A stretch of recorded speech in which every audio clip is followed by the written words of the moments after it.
about the emails. This is what this is their game. So that's why you got Republicans not coming out talking about it, even though they know that this is what's happening. I haven't really did the research on the guy. I haven't really kept up with it, but just based off of what you were saying, it's just for political gain. They just want somebody off. They don't want a Democrat up there, you know. And that's evident because they held the seat up for so long. Right. They held the seat up for so long. It's evident that they don't want him there. And actually, I did see Trump came out and supported him. Of course, he support Trump. Yeah. So I mean, that was his nominee. That's these are handpicked people, and they're picked for a reason. Right. And I think it's just a political game. Just a way for Americans to. So it'll benefit the Democrats. Benefit the Republicans. Yeah, and I mean, when you really look at it, I'm going to be honest. Like I say, I try to remain bipartisan as I can. I like to vote for people with a proven track record of, enhancing, the country, enhancing the community. But it's kind of like you said, when you look at it, the Republicans are really not doing anything about it. They're not challenging. They getting ready to lose seats in November. They about to lose seats. See, and that's where it was come to. I'm ashamed I didn't go vote the mid-election. I'm a little bit ashamed. You're right, but you got a chance in November. That's the one that counts. And we promote that on Labor's Night. It is imperative that you get out there and go vote. The seats are becoming available. I did research on that too. I believe it was 36 seats that's becoming available. There's 2 representatives for each state, which is 50 states. That's 100 seats, and I believe 36 of them are becoming available in November. As far as what you just said, I believe that with the judge, if they put him into office, it's going to be laws that are going to be put into place that we don't want. I mean, that's most definite. But the thing I like to throw at people, once again, I mean, I do a lot of research. If this judge is appointed and the Democrats take back Congress, take back the House, I'm pretty sure that the Democrats are going to impeach him later on down the line, along with Donald Trump. Okay. See, and I think is going to be the gift and the curse that the Republicans are not really looking at, unless they're saying, hey, they're confident that they're going to be able to keep the House, keep the Congress, they're going to be able to keep all these things. Because other than that, the Democrats are going to come back and impeach him. Because if they're not, people are not watching what's going on now. I'm watching this stuff, and these Democrats are on him. They have actual factual facts that says, hey, you knew this. You said this. You said this. You shouldn't even be a federal judge right now. Right. So if you shouldn't be a federal judge, you definitely should not be sitting on the Supreme Court. Yeah. That's without a shadow of a doubt.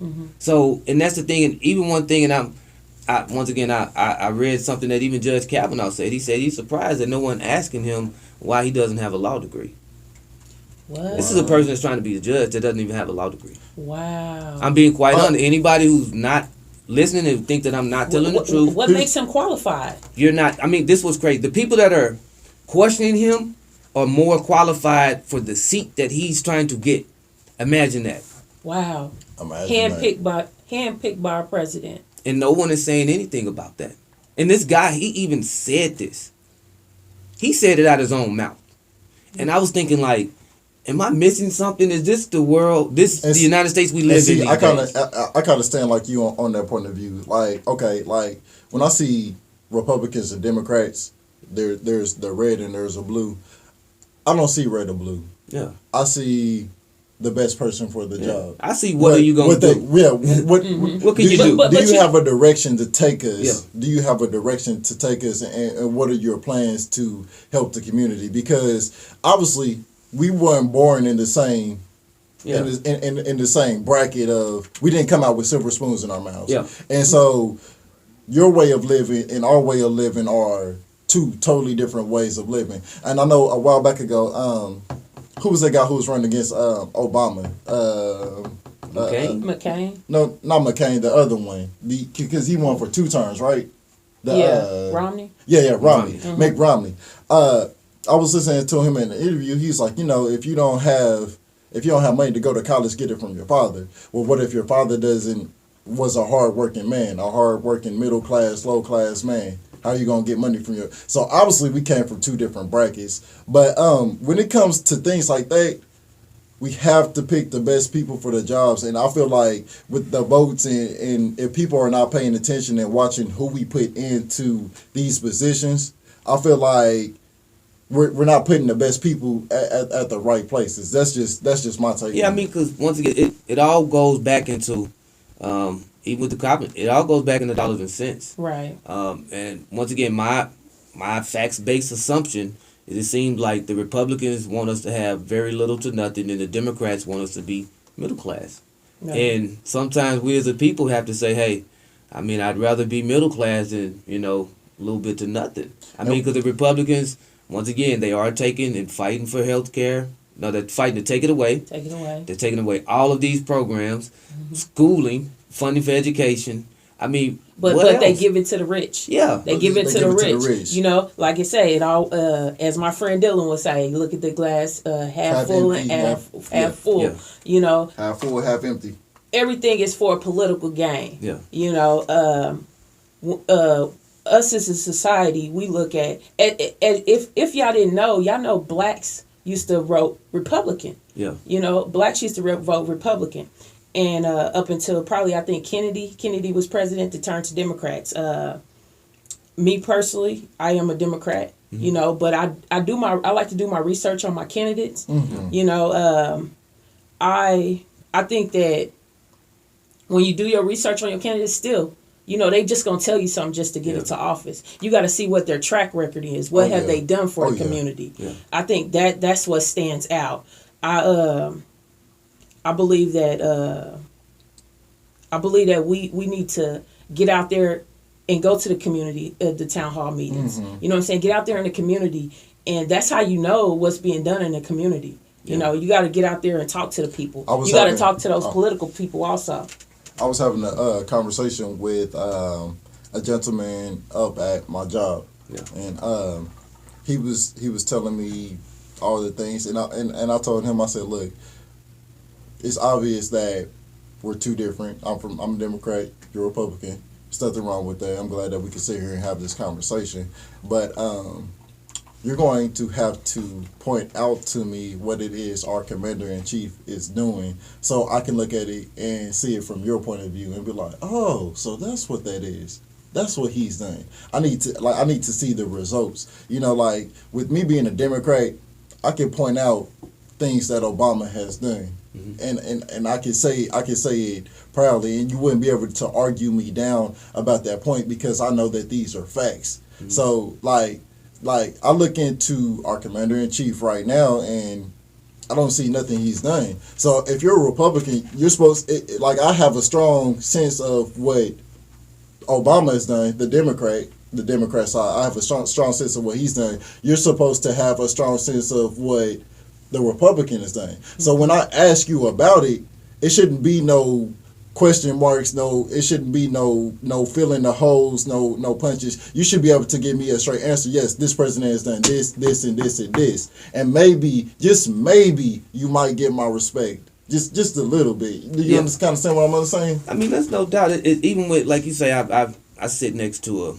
a Republican. He's a big Trump guy. But it's something that I began to look at the other day, and I'm going to try to squeeze a conversation in with him about it. It's this wall.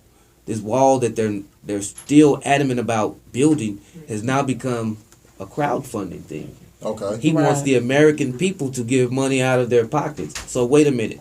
You're already taking taxes out of our paychecks. Correct. Mm-hmm. So now you want us to donate you some money for this wall that you said would be actually built with the help of Mexico? This is what you ran on. So we have went that far away from what they're written. Right. You have to ask them. That's why I say sometimes you have to break these people down and be like, wait a minute. Show me the facts. I mean, you have to show me the facts. And this is, and I look at it sometimes and I'm just like, are they not even looking at how far all of these things have switched? Once again, when they first got in office, gonna get rid of Obamacare. I don't like to even call it Obamacare. I like to call it the Affordable Health Care. Yeah. You know what I'm saying? To give it a proper name to it because it doesn't really belong to Obama. It belongs to us. It's our health care. And once again, Mitt Romney in Massachusetts. This is history for the people who doesn't know. Right. Mitt Romney, when he was a senator for Massachusetts, he had that same health care. For the state of Massachusetts. Right. All of a sudden, Obama got behind it and said, yo, this is a good idea. We should do this. All of a sudden, all the Republicans wanted to take their hands off of it. Yeah. So here's my thing. So if a red side was doing it for the state, then a blue side came in. So that right there is coming together. It's unity. But all of a sudden, you take your hands off of it because it's a black president because of his skin tone. I don't think that's right. That's definitely not right. Yeah, because like I said, if a red side thought it was good and a blue side thought it was good, it must have been a good idea at some point in time. You kind of see what I'm saying? Yeah. It had to have been. So why not, instead of take it away, why not add on to it to make it better? Yeah. I'm just saying. I mean, and that's a part of it. I mean, I thought that's what the United States was founded on. I thought that's what we were all about, making sure that we took care of our neighbors and took care of each other. And we have gotten just so far. We started, I want to say we're almost back to about 1960s.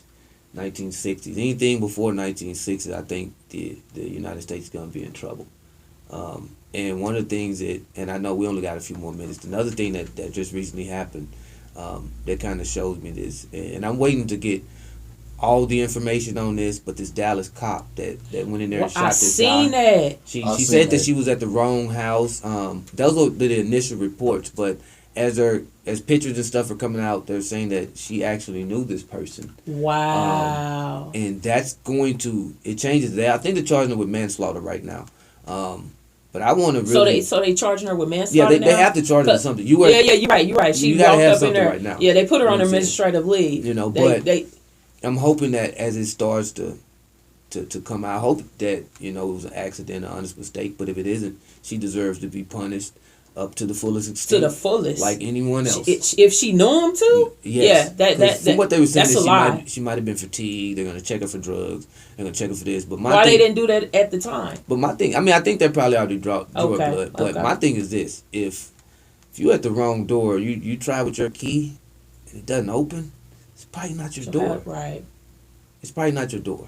Yeah. And from all of the reports is that he opened the door. Yeah. So, your key doesn't work, and somebody opens the door. It's most likely not your residence. I don't care if you're intoxicated. Right. I don't care if you're fatigued.